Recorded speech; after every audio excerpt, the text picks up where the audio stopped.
Donc là, pour un juvénile, le vautour fauve, il a un très très beau plumage, donc elles ne sont pas du tout abîmées. Et pourtant, ce vautour fauve a bel et bien été découvert mort. Lydia Villagine, vétérinaire, pratique donc son autopsie pour chercher les causes du décès.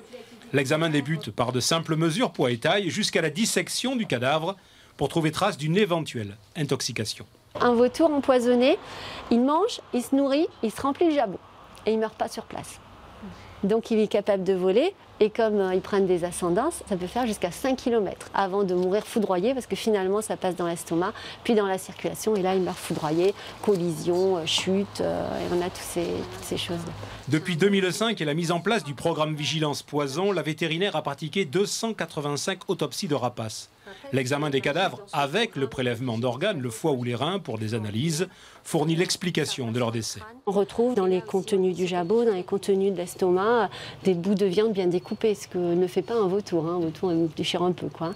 Donc on voit bien qu'il s'agit d'appât empoisonné. Les autopsies révèlent qu'un quart des animaux découverts sont morts par empoisonnement, constat inquiétant pour la Ligue de protection des oiseaux. Les rapaces viennent s'alimenter soit directement sur l'appât empoisonné, soit sur les cadavres des animaux qui ont consommé cet appât empoisonné. On ne peut analyser que la face émergée de l'iceberg, parce que trouver un rapace mort dans la nature, c'est le fruit du hasard. Donc pour un rapace trouvé dans la nature, combien sont restés au tapis? Point d'interrogation. Pour rappel, les rapaces nécrophages, comme les différents vautours, et en particulier le gypaète barbu, le plus fragile et le plus emblématique, ces rapaces sont des espèces protégées aux effectifs fragiles.